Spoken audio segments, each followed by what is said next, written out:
Nah, ini saya tampilkan gambar ini. Ini cukup menarik ya, teman-teman. Ini real terjadi di lapangan gitu ya. Ada ekskavator yang terjebak di dalam tanah yang seharusnya dia tugasnya menggali lapisan tanah ini, dia malah terjebak, terjerembab ke dalam tanah. Nah, ini kira-kira kita diskusi dulu, sharing dulu. Kira-kira menurut teman-teman apa faktor penyebabnya sehingga si ekskavator ini bisa masuk kemudian terjebak di dalam tanah? Silahkan untuk bisa memberikan komentar.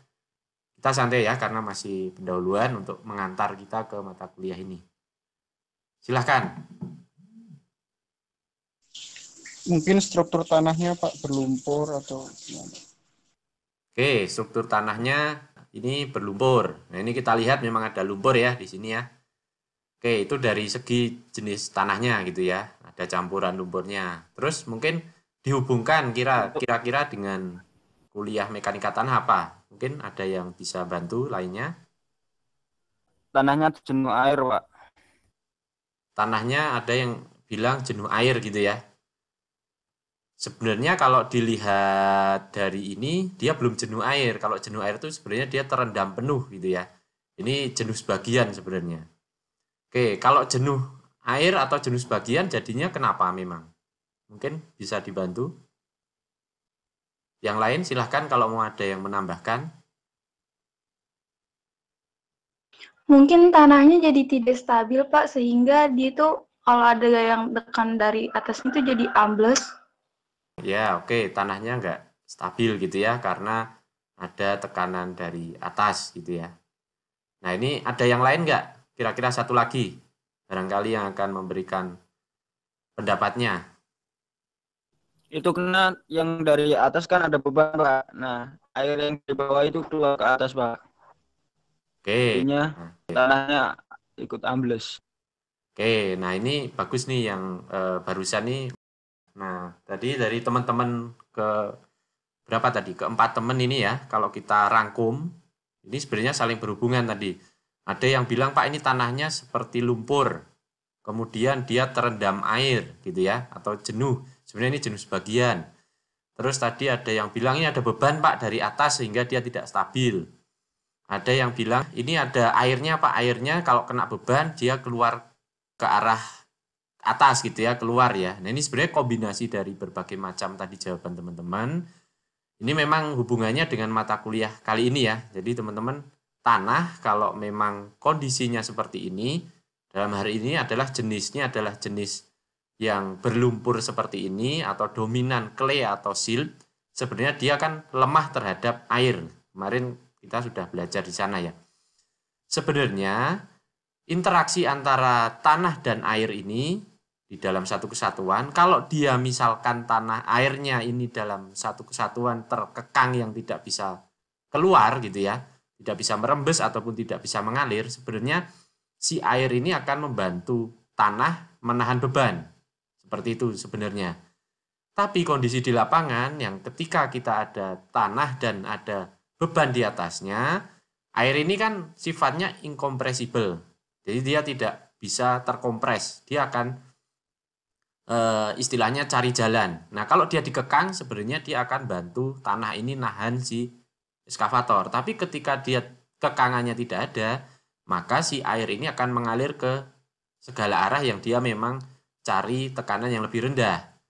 Nah, sehingga tekanan airnya hilang atau keluar. Nah, ini jadinya si ekskavatornya ini ambles ke bawah gitu ya. Jadi tanahnya ini harapannya kan terpadatkan gitu ya. Tapi karena posisinya ada air dan airnya tidak bisa kita keluarkan semua, sebenarnya nanti kalau airnya bisa kita keluarkan semua, ini jadinya tanahnya padat.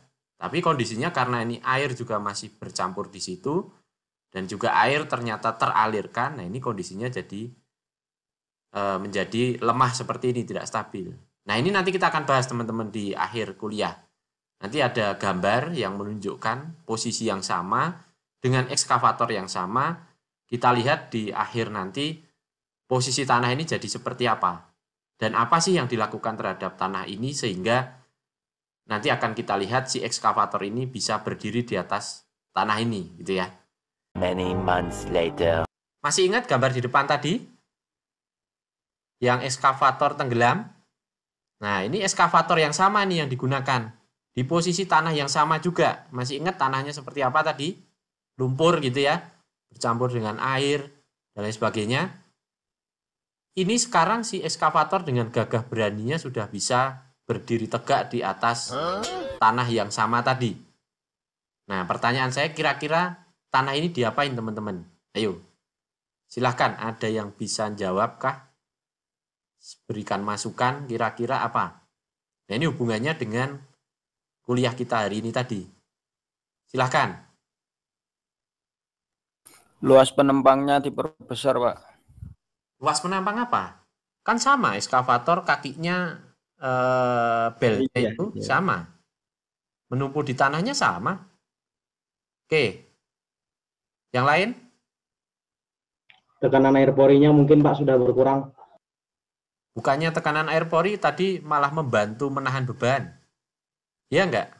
Tadi kita ada tekanan air pori, dikasih beban, dia membantu kan? Oke. Itu Pak, airnya kan jadinya mengalir ke samping Pak ini Pak. Oke. Airnya mengalir ke samping ya, sehingga seharusnya Ya, jadi nggak ke atas.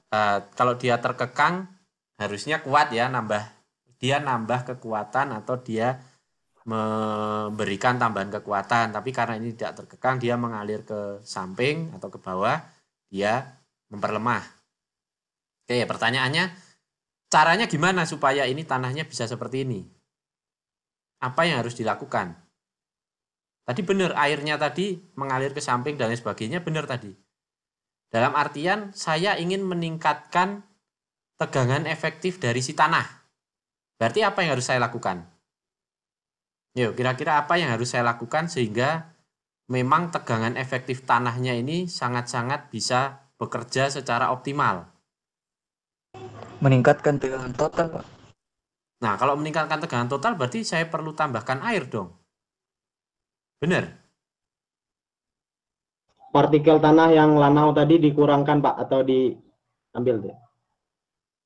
Di mix gitu ya. Nah, dalam artian ini tanahnya tadi belum dicampurkan atau diambil dengan tanah yang lain.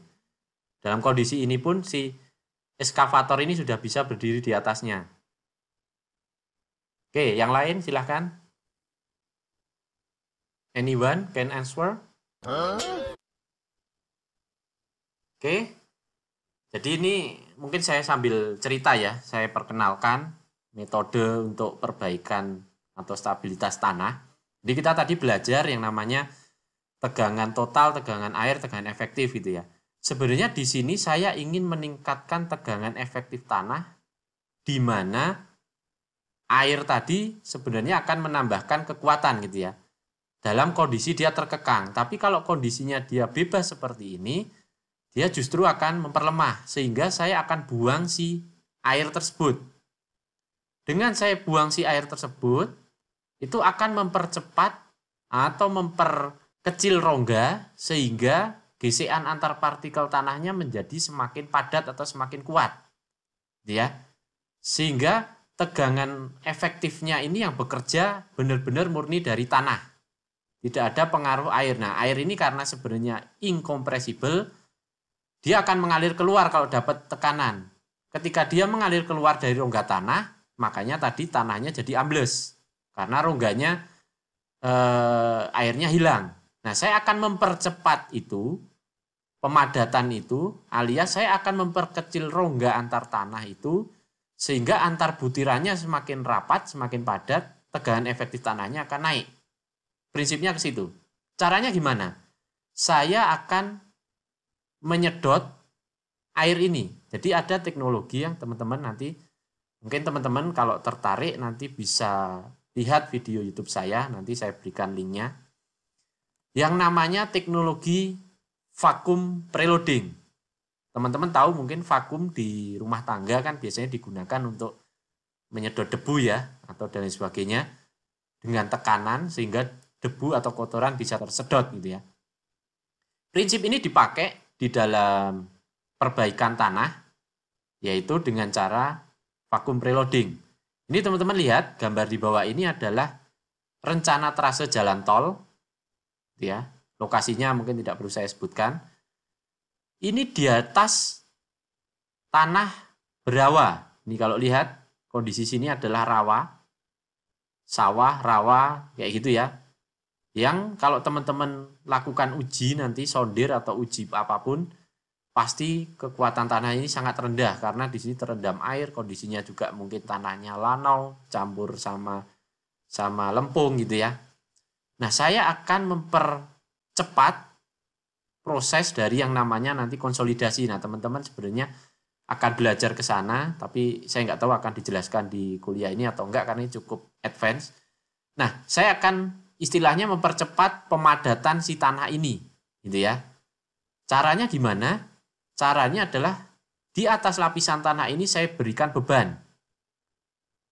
Bebannya adalah dengan diganti tanah yang bagus, gitu ya. Tanah asli masih di bawahnya ini. Ini saya berikan tambahan beban berupa tanah dari luar yang bagus. Kemudian di dalam sini saya bor. Ini nanti dibor per jarak 1 meter atau 1,5 atau 2 meter sesuai dengan perhitungan memang. Ini titik-titiknya ini kelihatan ya.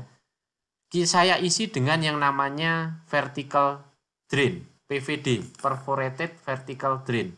Fungsinya dia untuk mengalirkan air supaya dia terkumpul di PVD itu dan kemudian nanti saya salurkan, saya sedot dengan pompa. Di air yang ada di bawah permukaan tanah itu akan saya alirkan, saya sedot dengan metode vakum tadi, dibantu pompa, airnya saya keluarkan. Nah, untuk memberikan efek vakum, di atasnya ini saya selimuti namanya dengan geomembran. Jadi dia semacam lapisan geomembran, kedap air, sehingga di masing-masing ini ketika nanti saya sedot, saya pompa airnya, gitu ya, sehingga ini seperti sistemnya divakum, ya, kayak disedot gitu ya. Air dibuang ke lokasi yang memang tidak berdampak pada ini, sudah disiapkan di lokasi lain. Sehingga nanti air akan terkuras atau terkurangi semua, sehingga yang tinggal itu adalah tinggal yang memang butiran-butiran tanahnya, gitu ya. Dengan harapan ini, tegangan efektif antar butiran tanah karena dia bentuknya menjadi semakin padat, dia akan meningkat, tanahnya menjadi stabil. Dan kondisi ke depan, tanah ini tidak lagi mengalami penurunan dalam jangka yang panjang. Seperti itu. Oke, itu penjelasan dari saya terkait dengan foto ini. Terima kasih, sampai di sini saya ucapkan terima kasih atas perhatian rekan-rekan semua.